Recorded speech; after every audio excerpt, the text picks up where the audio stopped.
기도드립니다.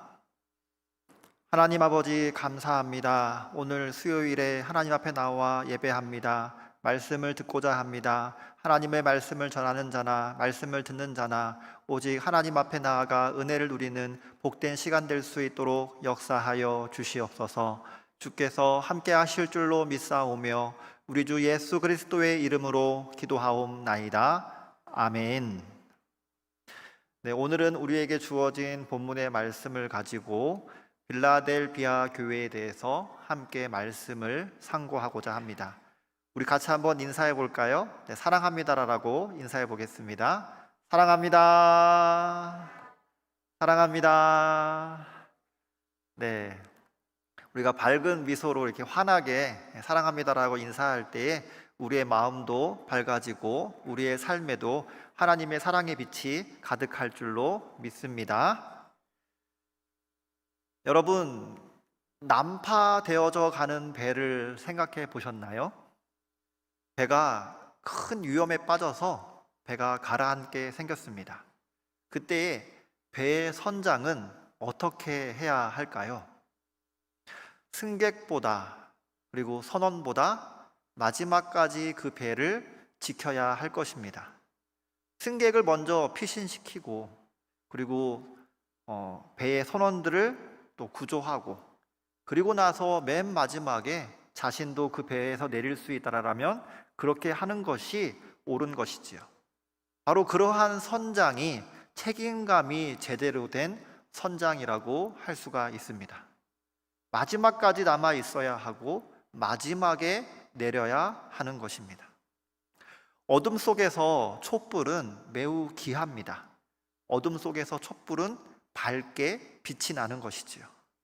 사망의 어둠 속이라 할지라도 우리 예수님의 생명의 유일한 빛은 결코 가릴 수가 없는 줄로 믿습니다.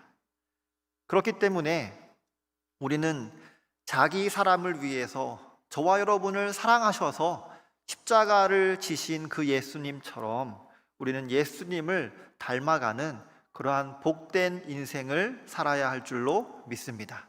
때로는 헌신하기도 하고 때로는 희생해야 되지만 이러한 일들을 끝까지 감당할 수 있는 우리 모두가 될 수 있기를 소망합니다. 송곳 그리고 못은 주머니 속에 감추지 못합니다. 왜냐하면 그 송곳과 못은 뾰족한 부분이 반드시 주머니 밖으로 삐져나오게 되어 있다는 것이지요. 우리가 진정한 그리스도인이라면 우리에게 비춰지는 그 예수님의 빛을 숨길 수가 없는 것이지요. 예수님이 함께함으로 우리에게 나타나는 예수님의 향기를 감출 수가 없는 것입니다.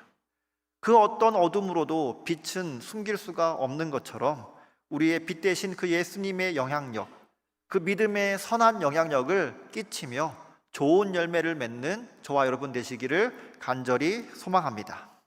무엇보다 우리를 위해서 십자가를 지신 그 예수님을 바라보면서 우리에게 목숨을 내어주신 그 예수님을 위해서 내 각자의 목숨까지도 걸 수 있는 그러한 참된 그리스도인이 되기를 소망합니다. 어떠한 고난과 환난이 있다 할지라도 끝까지 자리를 지키고 남아있는 참된 그리스도인이 되어서 반드시 하나님이 우리에게 생명의 면류관을 주시는 것을 경험하는 복된 소식이 가득하시기를 우리 주 예수님의 이름으로 축원합니다. 우리 담임 목사님께서 얼마 전에 수술을 하시기 전에 이런 말씀을 하셨습니다. 힘들 때에, 아플 때에, 그때가 하나님의 은혜가 더 크다라고 말씀하셨습니다. 그리고 예전에도 그 은혜를 누렸고 지금도 그 은혜를 누리고 있고 앞으로도 그 은혜를 누릴 것이다라고 우리에게 말씀하신 적이 있습니다. 보배가 담겨 있는 질그릇을 생각해 보십시오. 우리 자신은 다 연약하지만 우리 자신은 다 부서지기 쉬운 질그릇이지만 그리고 하찮은 존재라 할지라도 우리에게 보배이신 예수님이 계신다라면 우리는 그릇으로서 귀하게 쓰임받게 되는 줄로 믿습니다. 예수님만이 능력이십니다.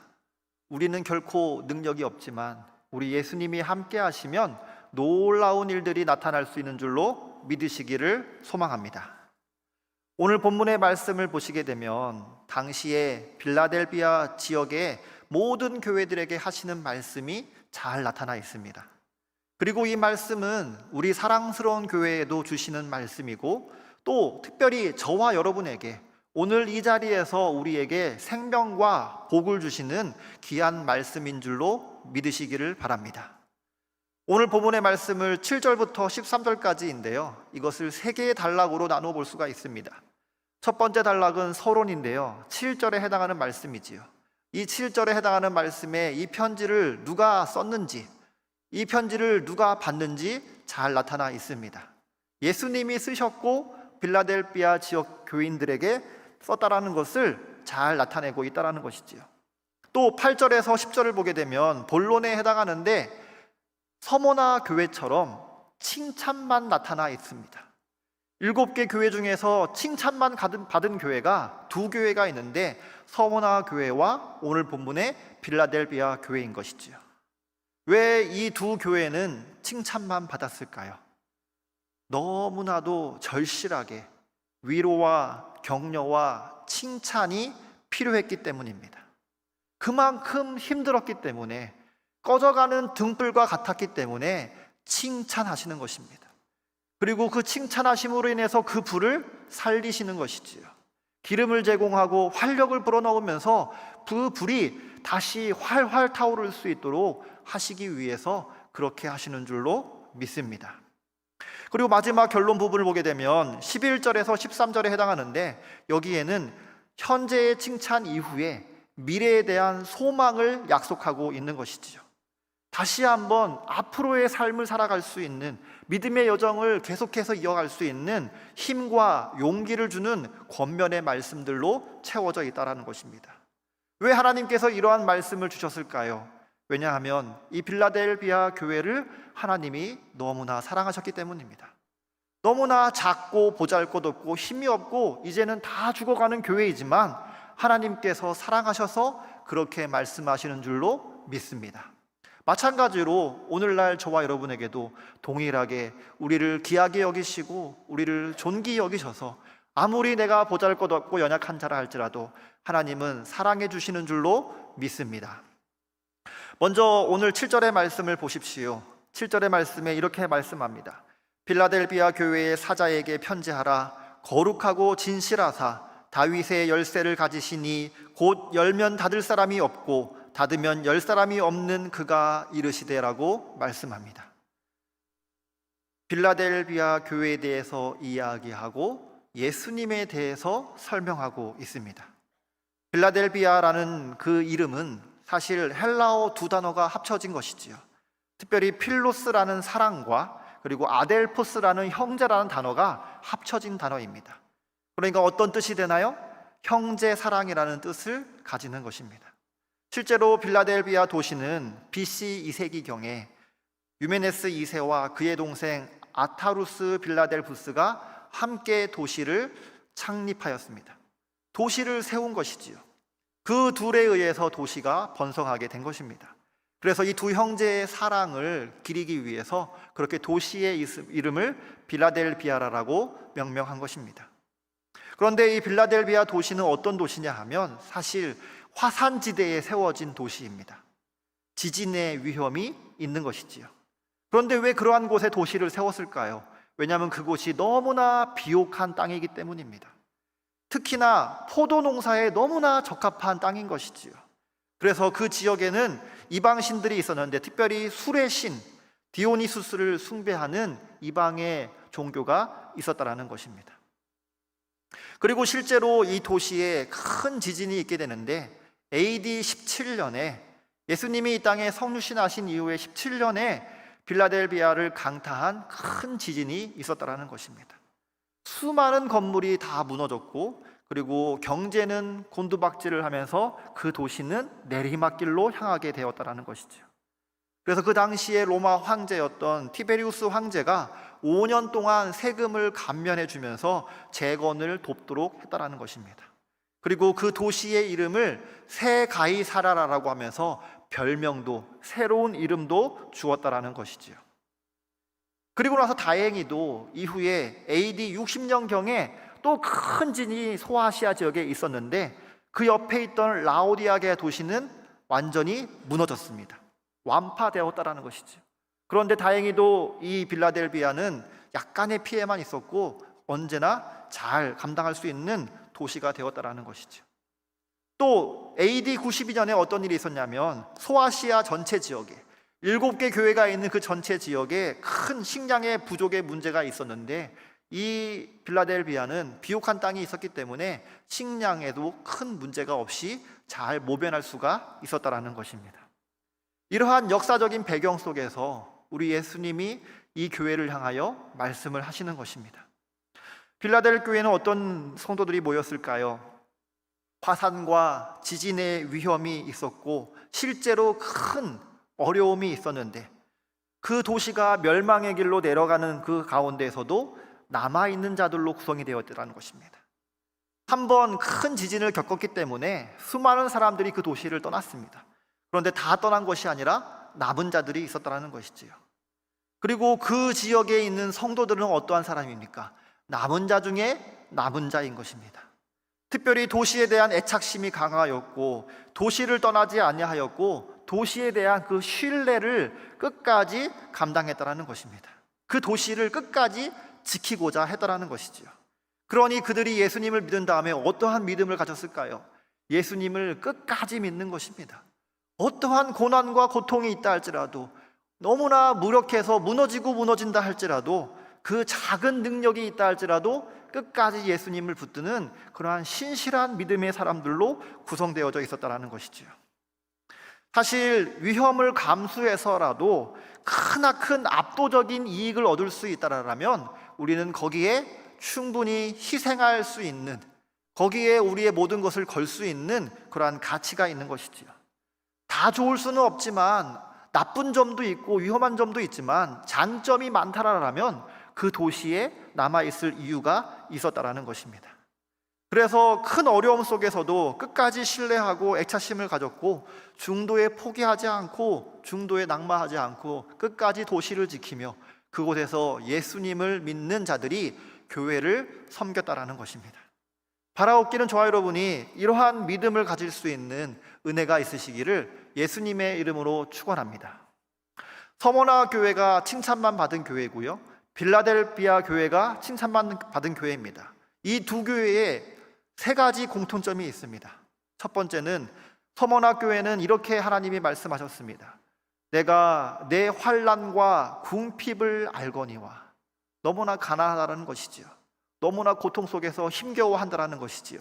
그런데 실상은 네가 부요한 자다라고 말씀해 주셨습니다. 서머나 교회가 하나님 보시기에는 가난하지 않다라는 것입니다. 영적으로 너무나 풍성함을 누리고 있다는 것을 예수님이 칭찬하신 것이지요.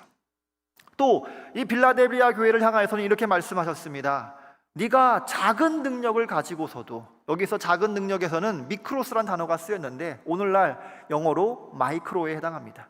그러니까 지극히 상당히 작은 것을 가리키는데 그 작은 능력으로도 내 말을 지키며 그리고 내 이름을 배반하지 아니하였도다라고 칭찬해 주신 것입니다.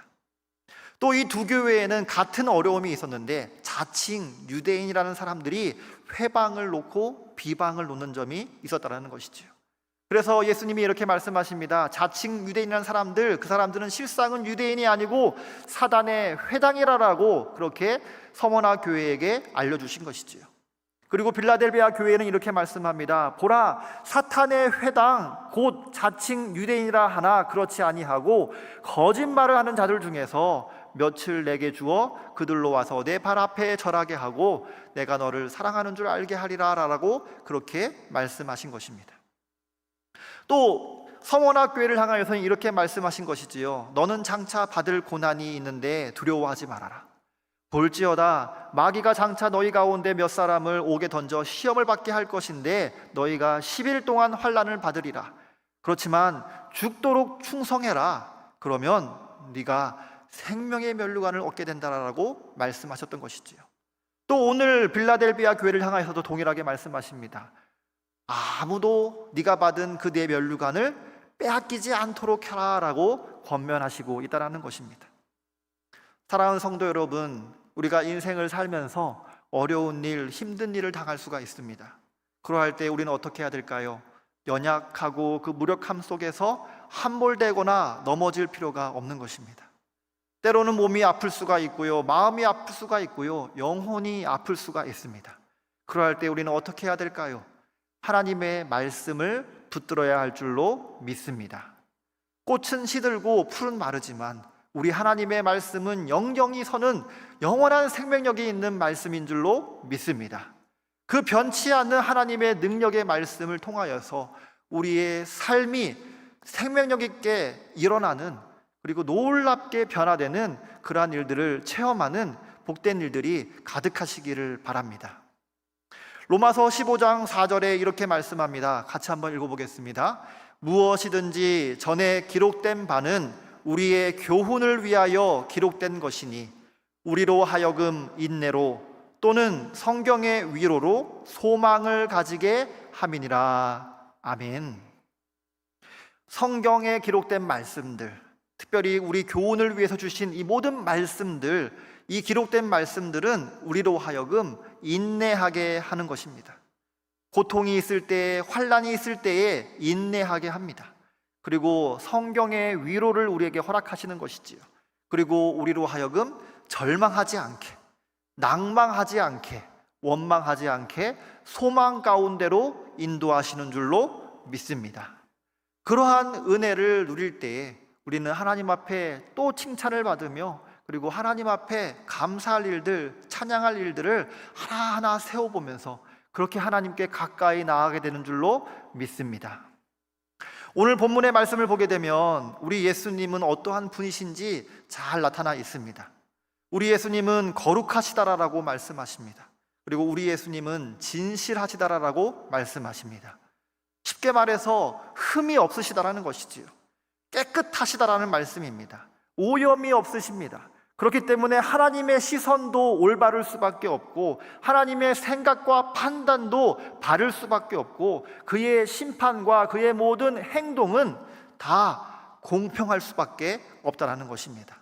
100% 정당하고 100% 합당한 하나님의 결정이고 행동이라는 것이지요. 그러니 그 어떠한 일에도 환난이라 할지라도 어려움이라 할지라도 우리 믿는 자에게 주어지는 힘든 일이라 할지라도 그것은 오류나 오차가 아니라 오해할 수 있는 것이 아니라 오히려 하나님께서 후회 없이 우리에게 허락하셨기 때문에 우리는 이것을 번복하시지 않으시는 그 하나님을 바라보면서 오히려 이 일이 나에게 필요한 일이라는 것을 우리는 깨달아야 할 것입니다. 지금 당장은 그 예수님의 다스림에 있어서 불평할 것이 아니라, 원망할 것이 아니라 오히려 하나님을 더 믿고 나아가는 은혜가 있으시기를 바랍니다. 다윗의 열쇠를 가지신 분이십니다. 곧 열면은 닫을 사람이 없고 닫으면 열 사람이 없는 그 예수님께서 오늘날 우리에게도 말씀하시는 줄로 믿습니다. 우리 예수님이 절대 주권을 가지고 계시고 절대 권능과 그 권위를 가지고 계신 분이시기 때문에 그 누구도 예수님께 대항할 수가 없는 것이지요. 하나님을 능가할 수 있는 존재는 그 어디에도 없다라는 것이지요. 그 하나님 앞에 우리가 겸손히 사랑하는 마음으로, 두려운 마음으로 경외하며 나아갈 수 있는 은혜가 있으시기를 바랍니다. 이사야서 22장 22절에 이렇게 말씀합니다. 내가 또 다윗의 집의 열쇠를 그의 어깨에 두리니 그가 열면 닫을 자가 없겠고 닫으면 열 자가 없으리라. 여기서 다윗의 집의 열쇠가 지금 누구에게 있다라는 것입니까? 결국에는 예수님께 있다라는 것을 말씀합니다. 또 요한복음 14장 6절에서 이렇게 말씀합니다. 예수께서 이르시되 내가 곧 길이요 진리요 생명이니 나로 말미암지 않고는 아버지께로 올 자가 없느니라라고 말씀합니다. 만왕의 왕이시고 왕 중의 왕이신 예수님, 그리고 그 열쇠를 가지신 그 예수님께 우리는 나아가야 하는 것입니다. 그래야 우리 앞에 놓여져 있는 우리 인생의 문, 그리고 우리의 영적인 문이 열리는 줄로 믿습니다. 오늘 본문의 말씀 8절부터 쭉 보시게 되면 이렇게 말씀합니다. 2가지 칭찬이 나오고요, 그리고 3가지 보상이 나옵니다.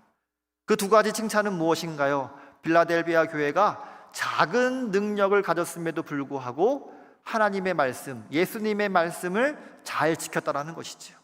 그리고 예수님의 그 이름을 배반하지 않았다는 것을 칭찬하십니다. 그리고 세 가지를 보상해 주십니다. 그것이 무엇이냐면 열린 문을 그 앞에 두셨고, 그리고 자칭 유대인이라는 사람들, 핍박하는 사람들이 결국에는 빌라델비아 교회의 성도들에게 무릎을 꿇게 될 것이다 라고 하면서 이 일로 인하여서 하나님이 얼마나 빌라델비아 교회를 사랑하는지를 알게 하겠다라고 말씀하십니다. 그리고 앞으로 큰 어려움이 있을 터인데 지금 있었던 그 어려움보다 더 큰 어려움 가운데에서 면책권을 주시겠다라고 그렇게 말씀하신 것이지요. 8절에 보게 되면 볼지어다라고 하면서 말씀을 시작합니다. 아주 엄중한 말씀인 것이지요. 권위가 있고 무게가 실려 있는 말씀입니다.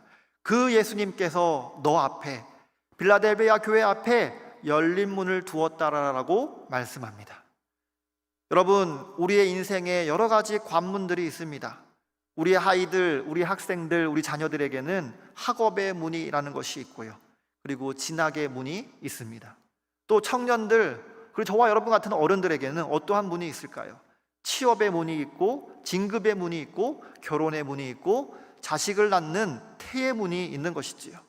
그리고 모든 사람은 이 땅에서 살아가면서 건강의 문, 경제적인 문, 그리고 관계 속에서의 그 문을 통과해야 하는 것입니다. 수많은 분들이 우리 앞에 즐비해 있는 것이지요. 그런데 이 문을 열고 닫는 이가 누구십니까? 바로 우리 하나님, 우리 예수님이신 줄로 믿으시기를 바랍니다. 그런데 이 열린 문을 대하는 우리 예수님의 그 열쇠를 바라보면서 우리가 어떠한 믿음의 태도를 가져야 할까요? 우리 예수님을 그냥 그저 만능 열쇠로 치부하거나 그리고 그렇게 오해해서는 안 된다는 것입니다. 저급한 이방 종교에서나 하는 행동인 것이지요. 우리 예수님을 그저 문을 열어주시는 문지기, 시종, 노예처럼 생각해서는 안 된다는 것입니다. 우리 예수님은 어떠한 분이신가요? 온 땅의 주인이시고 온 하늘의, 온 우주의 주인이신 분이십니다. 온 세상을 만드신 창조주이신 줄로 믿습니다. 그런데 그 하나님께서 자기 뜻대로 세상을 만드셨고 자기 뜻대로 세상을 통치하시는 분이시라는 것이지요. 그렇기 때문에 우리는 늘 어떤 일을 해결받기를 구하기보다 하나님의 뜻이 무엇인지를 확인하는 것이 더 중요하다는 것입니다. 우리 앞에 닫힌 문이 있다라면 어떻게 해야 될까요? 그 닫힌 문 앞에서 하나님의 더 놀라운 뜻, 깊은 뜻은 무엇일까? 우리는 질문해야 할 것입니다. 하나님께서 지혜를 주셔서 그걸 깨닫게 하신다라면 하나님께서 이러한 뜻을 가지고 계시군요 라고 하면서 우리는 그 뜻에 굴복해야 하는 것입니다. 그리고 우리 앞에 열린 문이 있을 때는 우리는 어떻게 해야 되겠습니까? 열린 문 앞에서 감사와 찬양을 드리면서 우리는 겸손히 그 문을 통과해야 하는 것입니다. 그렇기 때문에 우리 앞에 모든 문들 앞에서 그 문이 열려있던 닫혀있던 우리는 하나님께 기도하며 나아가고 그 기도하는 가운데 하나님의 은혜를 힘입게 되고 그리고 하나님의 응답을 누리게 되는 줄로 믿습니다. 그 만왕의 하나님께서 저와 여러분에게 기도하라고 말씀하십니다. 그냥 일방적으로 하나님이 열고 닫을 수도 있으시는데 우리에게 의사를 확인하신다는 것이지요. 얼마나 감사합니까? 그러니 우리가 어떠한 마음으로 기도해야 될까요?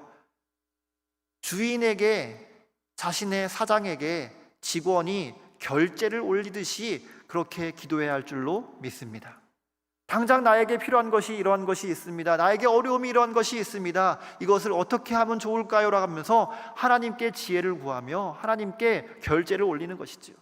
그러면 하나님께서 그 결제를 예스라고 결제하실 수도 있고요, 노라고 결제하실 수도 있고요, 아직이라고, 기다리라고 결제하실 수도 있는 것입니다. 그 하나님의 결정에 우리는 그냥 겸허히 받아들이면서 또 다른 길이 있겠지, 또 우리에게 인도하시는 길을 하나님께서 허락하시겠지라고 하면서 끝까지 하나님을 신뢰할 줄로 믿습니다. 그러면 우리의 아버지 되시는 우리 하나님께서 우리에게 가장 좋은 것을 허락하실 줄로 믿습니다. 열린 문이라는 것은 이러한 우리 인생의 여러 가지 문들의 열린 문도 해당하지만 특별히 오늘 본문에서는 영적인 문도 우리에게 말씀하고 있습니다. 사실 빌라델비아 지역은 우리 시흥 땅하고 참 비슷합니다. 포도 농사하기에도 적합한 땅이고요. 그리고 이 빌라델비아 지역은 교차로에 해당합니다. 수많은 도시들로 뻗어나가는 그 중심에 있다라는 것이지요. 수많은 길로 나아가는 길목에 있는 것입니다. 우리 시흥이 그렇지 않습니까? 주변에 인천과 광명과 화성과 부천과 그리고 안양과 안산 등등으로 연결되어져 있습니다. 그리고 육지로도 연결되어 있지만 바다로도 연결되어 있는 것이지요. 수많은 길로 나갈 수 있는 지역이 시흥입니다. 마찬가지로 빌라델비아 지역도 이러한 수많은 곳으로 나갈 수 있는 중심 부분에 있었다는 것이지요. 그래서 여기에서 복음이 전파되어지고 그 예수님의 복음의 생명력이 이곳에 있다라면 이 사람들에 의해서 또 수많은 도시로 계속해서 복음이 확산될 수가 있었다라는 것입니다. 그렇게 열린 문을 향하여서 수많은 도시로 지경을 확장해 나가며 복음을 전할 수 있었던 곳이 바로 빌라델비아 교회라는 것입니다. 실제로 사도 바울은 이런 말씀을 하였습니다. 고린도전서 16장 8절에서 9절에 보게 되면 이렇게 말씀하시는 것이지요. 내가 오순절까지 에베소에 머물려 함은 내게 광대하고 유효한 문이 열렸으나 대적하는 자가 많음이라. 지금 당장 내가 더 앞으로 나아갈 수 있고 나에게는 커다란 문, 그리고 효과적인 문이 앞에 열려 있지만 잠시 이 에베소에 머무르는 이유는 내 앞에 대적이 많기 때문에 잠시 머무는 것이다. 그러나 이 복음의 문, 이 사역의 문을 반드시 통과하여서 끝까지 복음을 전하겠다라는 사도 바울의 마음이 담겨져 있는 것입니다. 사도 바울도 이렇게 복음의 확장의 문, 이 영적인 문을 통과하면서 이방인들을 위해서도 복음을 전했다라는 것이지요. 또 고린도후서 2장 12절에서는 이렇게 말씀합니다. 내가 그리스도의 복음을 위하여 드로아의 이름에 주 안에서 문이 내게 열렸을 때, 사도 바울이 드로아에 이르렀더니 복음의 문이 활짝 열려 있었다는 것이지요. 그리고 그곳에서 복음을 전하기 시작하였고 계속해서 복음을 전할 수 있었고 또 놀라운 기적과 은혜들을 체험할 수 있었다라는 것을 우리는 성경을 통해서 확인할 수가 있는 것입니다. 오늘 본문의 말씀 9절을 보십시오. 보라, 사탄의 회당 곧 자칭 유대인이라 하나 그렇지 아니하고 거짓말을 하는 자들 중에서 며칠 내게 주어 그들로 와서 내 앞에 절을 하게 하고 내가 너를 사랑하는 줄을 알게 하리라라고 말씀합니다. 자칭 유대인이라는 사람들, 이들은 거짓말하는 자들인데 특별히 빌라델비아 교회를 핍박하는 자들이라는 것이죠. 우리 주변에도 그러한 사람들이 있습니다. 자칭 나는 너의 가족이야. 자칭 나는 너의 가까운 친구야. 자칭 나는 너의 동료야. 자칭 나는 너의 멘토야. 나는 너의 선생이야. 너의 선배야 라고 하면서 다가옵니다. 그런데 당장은 좋게 해주는 것 같지만 결국에는 우리를 아프게 하는 이들이 있다는 것이지요. 실제로 주기철 목사님이 가장 힘들고 괴로웠던 것은 일본 사람들에 의해서 괴롭힘을 당한 것이 아닙니다. 오히려 일제의 앞잡이가 되었던 사람들, 그리고 신사참배 이런 일에 앞장을 섰던 목회자들, 장로들에 의해서 더 마음의 괴로움을 느꼈다는 것이죠. 실제로 주기철 목사님의 노모와 가족들을 엄동설안에 그 추운 겨울에 사택 밖으로 쫓아낸 사람이 바로 목회자들이었고 장로들이었다는 것이죠. 또 감옥에 갇혀 있는데 굳이 찾아와서 네가 도대체 뭘 얼마나 잘났기에 그렇게 신앙의 절개를 지키느냐라고 따졌던 이들이 바로 동료였고 목회자였고 장로였다는 것입니다. 사단의 가장 악랄한 공격이요, 우리 주변에 가장 가까운 사람을 통해서 이루어질 때가 참으로 많습니다. 이러할 때에 이 아픔을 감당하기가 참으로 힘들지요. 그런데 예수님과 함께하면, 생명이신 예수님과 함께하면 이것 또한 감당할 수 있는 줄로 믿으시기를 바랍니다. 또 예수님께서는 우리에게 10절에 이렇게 말씀합니다. 내가 작은 인내의 말씀을 지켰은즉 내가 또한 너를 지켜 시험의 때를 면하게 하리니 이는 장차 온 세상에 임하여 땅에 거하는 자들을 시험할 때라라고 말씀합니다. 욥이 고난 가운데에서 믿음을 지킨 것처럼 우리도 그렇게 어려움 속에서 믿음을 지키면 하나님께서 우리에게 더 큰 시험도 면하게 하신다라는 말씀인 것이죠. 나를 괴롭히는 자들이 결국에 내 앞에 와서 무릎을 꿇게 되고, 요셉의 형들이 요셉에게 나와서 무릎을 꿇었던 것처럼 하나님께서 이 일로 인하여 하나님이 요셉을 사랑하심을 증거하신 것처럼 저와 여러분에게도 이러한 일들이 있는 것입니다. 그리고 지금 당장 어려움이 있지만 이것을 잘 견뎌내기만 하면 더 큰 위험도 면할 수 있는 은혜를 입게 되는 줄로 믿으시기를 바랍니다. 저와 여러분이 하나님을 존귀 여기시면 하나님께서 저와 여러분을 존귀 여기실 때에 더 특별하게 존귀 여기실 줄로 믿습니다. 우리가 하나님을 그만큼 사랑하면, 끝까지 예수님의 십자가를 붙들면서 예수님께 나아가기만 하면 우리를 더 크게 사랑하시는 분이 우리 예수님이신 줄로 믿습니다. 그러니 온갖 고난과 환난이 있을 때마다 그것을 통과하여서 하나님의 보상을 누리는 그러한 은혜가 있으시기를 간절히 소망합니다.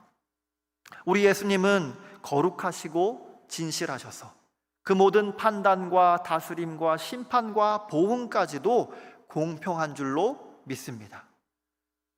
아무런 흠이 없으시기 때문에 완벽하신 그 역사를 우리에게 허락하실 줄로 믿습니다. 결국에는 전화위복을 우리에게 허락하시는 것이지요. 결국에는 우리를 위로하여 주시고 우리를 신원하여 주시고 우리의 억울함을 대신 갚아주시는 줄로 믿으시기를 바랍니다. 오늘 본문의 말씀의 마지막 결론 부분입니다. 11절부터 보시게 되면 이렇게 말씀합니다. 특별히 세 가지 미래에 대한 약속을 하십니다. 첫 번째로 면류관에 대해서 약속하시고, 그리고 기둥이 되게 하겠다라고 말씀하시고, 새 이름을 주겠다라고 그렇게 약속하십니다. 11절을 보십시오. 내가 속히 오리니 내가 가진 것을 굳게 잡아 아무도 내 면류관을 빼앗지 못하게 하라라고 말씀합니다. 이미 생명의 면류관이 약속되어져 있는데 그 생명의 면류관을 빼앗기지 않도록 계속해서 잘 지키라는 것입니다. 로마서 8장 18절에 이렇게 말씀합니다. 생각하건대 현재의 고난은 장차 우리에게 나타날 영광과 비교할 수 없도다라고 말씀합니다. 우리가 십자가를 통과함으로 인하여서 영광스러운 그 영원한 삶을 누리게 되는 줄로 믿습니다. 예수님께서 그렇게 하신 것처럼 우리도 그 길을 뒤따르기만 하면 우리에게도 영광스러운 삶이, 영원한 삶이 보장되는 줄로 믿습니다. 우리는 어떠한 정체성을 가져야 할까요? 히브리서 10장 38절과 39절에 보게 되면 이렇게 말씀합니다. 우리의 정체성 세 가지에 대해서 말씀합니다. 우리는 어떠한 존재이냐? 나의 의인은, 우리 하나님의 예수님의 의인들은 어떠한 사람이냐? 믿음으로 말미암아 사는 사람이라는 것이지요. 또 뒤로 물러가면 내 마음을 그를 기쁘게 아니하리니 하셨느니라 말씀하시면서 두 번째로 우리는 뒤로 물러가 멸망한 자가 아니라는 것입니다. 세 번째로 우리는 오직 영혼을 구원함에 이르는 믿음을 가진 자라는 것입니다. 그러니 하나님의 사람, 예수님의 사람, 이 의인들은, 저와 여러분들은 어떻게 살아야 될까요? 이 땅을 살면서 믿음으로 살아내야 하는 줄로 믿습니다. 믿음으로 고난과 그 핍박과 그리고 어둠 속에서 반드시 견뎌내고 살아내야 할 줄로 믿습니다. 그리고 그 고난 속에서 뒤로 물러나는 것이 아니라, 뒤로 물러나서 멸망하는 것이 아니라 오히려 앞으로 전진하는 사람인 것이지요. 그리고 구원에 이르는 믿음을 가진 자로서 그러한 정체성을 가지고 이 땅을 살아가는 참된 그리스도인이 되어야 할 줄로 믿습니다. 12절에 이렇게 말씀합니다. 이기는 자는 내 하나님 성전의 기둥이 되게 하리니 그가 결코 다시 나가지 아니하리라. 내가 하나님의 이름과 하나님의 성 곧 하늘에서 내 하나님께로부터 내려오는 새 예루살렘의 이름과 나의 새 이름을 그이 위에 기록하리라라고 말씀합니다. 빌라델비아 교회 성도들이 이기는 자인데 이들에게는 어떠한 것이 주어지나요? 기둥이 되게 하겠다라는 것이죠. 그것도 성전에, 하나님의 성전에 기둥이 되게 하겠다라는 것입니다. 실제로 오늘날 많은 건물들이 무너져 있습니다. 이 시대의 건물들이 다 무너져 있는 것이지요. 그런데 그 자리에 무엇이 서 있나요? 기둥들이 굳건하게 서 있는 것입니다. 마지막까지 남는 것이 기둥이지요. 빌라델비아 교회 성도들이 그렇게 마지막까지 남은 자로서 살아가는 모습을 보면서 하나님이 이들을 특별히 성전의 기둥처럼 여기겠다라고 말씀하시는 것입니다. 그러한 존재로 존귀 여기겠다라고 말씀하시는 것이지요. 그리고 이들에게 빌라델비아 지역에 다시 재건될 때에 황제가 주었던 새 이름, 새 가이사라라는 이름 대신에 오히려 난 너희에게 세 가지 이름을 줄 터인데 그것은 바로 하나님의 이름과 그리고 새 예루살렘의 이름과 예수님 나 자신의 이름을 주겠다라고 말씀하시는 것이지요. 가이사라의 소유가 아니라 어떤 황제의 소유가 아니라 오히려 하나님의 소유가 되고 새 예루살렘에 소속이 되고 하늘나라에 연합이 되어지고 그리고 예수님과 함께하는 사람이 되어야 한다는 것을 우리에게 말씀하시는 줄로 믿습니다. 참 포도나무이신 예수님께 연합된 가지처럼 또 목자이신 예수님과 함께하는 양들처럼 그렇게 우리가 이 땅을 살아갈 수 있는 줄로 믿으시기를 바랍니다. 로마서 8장 38절에서 39절에 이렇게 말씀합니다. 같이 한번 읽어보겠습니다. 내가 확신하노니 사망이나 생명이나 천사들이나 권세자들이나 현재일이나 장래일이나 능력이나 높음이나 깊음이나 다른 어떤 피조물이라도 우리를 우리 주 그리스도 예수 안에 있는 하나님의 사랑에서 끊을 수 없으리라. 아멘. 하나님께서 그 어떤 고통과 환난과 우리가 상상할 수 없는 그 어마어마한 일들이 있다 할지라도 그 모든 것 가운데에서 결코 우리를 하나님과 끊을 수 없다. 하나님의 사랑에서 끊어지지 않는다. 예수님 안에 항상 거하게 된다는 것을 약속하시는 줄로 믿습니다. 그러니 우리는 걱정할 필요가 없는 것이지요. 너무 두려워할 필요가 없는 것입니다. 우리가 그 문제 속에 함몰될 이유가 없다라는 것입니다.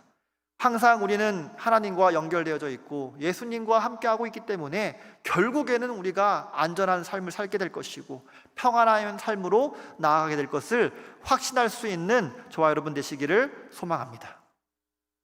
우리에게 세 가지 이름을 빌라델비아 교회에 주신 것처럼 우리에게 7가지 이름을 주셨습니다. 고린도후서 6장 8절에서 10절 보게 되면 이렇게 말씀합니다. 영광과 욕됨으로 그러하였으며 악한 이름과 아름다운 이름으로 그러했느니라. 첫 번째로 우리는 어떠한 사람입니까? 속이는 자 같으나 참된 존재입니다. 두 번째로 무명한 자 같으나 유명한 자입니다. 세 번째로 죽은 자 같으나 보라 우리가 살아있다라고 말씀합니다. 네 번째로 징계를 받은 자 같으나 죽임을 당하지 아니한다라고 말씀합니다. 다섯 번째로 근심하는 자 같으나 항상 기뻐하는 자라라고 우리에게 말씀하십니다. 여섯 번째로 가난한 자 같으나 많은 사람을 부유하게 한다라고 말씀하십니다. 일곱 번째로 아무것도 없는 자 같으나 모든 것을 가진 자라라고 우리에게 새로운 이름들을 주셨습니다. 이러한 이름을 가지고 우리는 이 땅을 살아갈 때에 큰 승리를 경험하게 되는 줄로 믿습니다. 당장은 힘들고 당장은 어렵지만 결국에는 하나님의 놀라운 구원 속에서 우리가 감사하고 찬양할 날이 반드시 올 줄로 믿습니다. 오늘 본문 말씀 맨 마지막을 보게 되면 이렇게 마무리하고 있습니다. 귀 있는 자는 성령이 교회들에게 하시는 말씀을 들을지어다라고 말씀합니다. 우리가 방금 전에 찬양하였지요. 찬송가 345장을 찬양하였습니다. 우리가 인생을 살면서 캄캄한 밤을 만날 수가 있습니다. 그리고 그 밤에 사나운 바람까지 불 수도 있지요.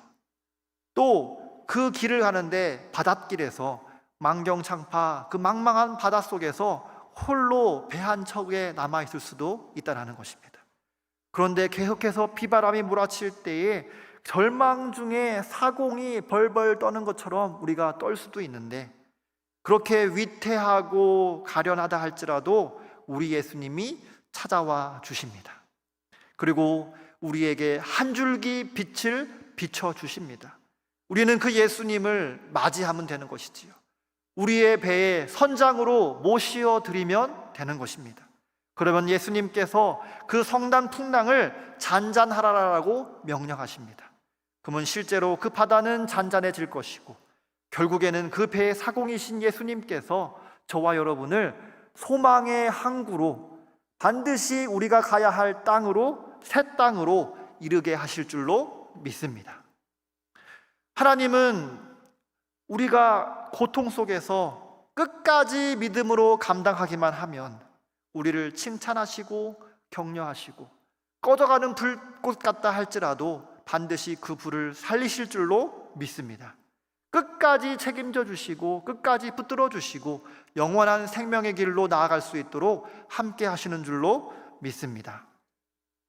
실제로 전도 현장에 나가게 되면 암에 걸린 전도인 권사님이 내가 암에서도 이렇게 믿음 생활 잘하고 있다라고 이야기하면 아픈 사람들이 용기를 얻습니다. 그리고 건강한 사람들도 감동을 합니다. 그리고 복음이 전해지는 것을 저는 많이 보았습니다. 그리고 70세 이상의 권사님들이 화요전도에 나오셔서 집에서 쉬셔야 하고 병원 가셔야 하는 그분이 시간을 내어서 교회에 와서 함께 기도하고 전도 현장에 나아갔을 때에 수많은 사람들이 그 권사님들의 이야기에 귀를 기울이는 것을 많이 보았습니다. 이렇게 고통 가운데에서, 어려운 가운데에서 복음을 위해서 힘쓸 때, 그리고 우리 사랑스러운 교회를 자랑하고 우리 목사님이 생명의 말씀을 전하시는데 그 말씀을 통해서 이렇게 은혜를 누렸다라고 전하게 되면 많은 사람들이 우리 교회를 다시 생각하는 것을 저는 보았습니다. 사랑하는 성도 여러분, 저와 여러분이 인생을 살면서 어려운 일들이 있을 수 있습니다. 그러할 때 그 어려운 일이 오히려 우리에게 더 큰 은혜가 되는 줄로 믿습니다. 우리의 육신의 삶도 마찬가지이고 영적인 삶도 마찬가지입니다. 이 모든 것, 우리의 영혼과 육신을 지으신 이가 우리 여호와 하나님 예수 그리스도이신데, 우리 하나님께서 반드시 우리에게 열릴 문을 허락하실 줄로 믿습니다. 그리고 기둥같이 저와 여러분을 존귀히 여기며 생명의 면류관을 주시고 새로운 이름을 주실 줄로 믿습니다. 그러니 환난 가운데에서 결코 원망하지 마시고 절망하지 마시고 하나님이 인도하시는 그 소망의 길의 이름으로 인하여서 오히려 감사하고 찬양할 일들을 경험하는 큰 은혜가 임하시기를 우리 주 예수 그리스도의 이름으로 축원합니다. 기도드립니다. 하나님 아버지, 오늘도 우리에게 은혜 베풀어 주심을 감사합니다. 우리에게 주신 이 말씀을 힘입어서 우리가 한평생 살게 해주시고, 무엇보다 빌라델비아 교회 성도들처럼 우리가 끝까지 남은 자로서 승리하는 은혜가 넘치는 하나님의 사람들 될 수 있도록 허락하여 주시옵소서. 특별히 우리 담임 목사님을 위해서 기도합니다. 날마다 영육의 강건함을 허락하여 주시고 성령의 충만함을 허락해 주셔서 우리 목사님의 그 모든 사역 가운데 귀한 결실들이 맺어지는 것을 보게 하여 주시옵소서. 이 모든 일을 위해서 기도하며 합력하여 선을 이루는 착한 행실로 하나님 앞에 영광 돌리는 우리 교회가 되게 하여 주시옵소서. 감사하오며 우리 주 예수 그리스도의 이름으로 기도하옵나이다. 아멘.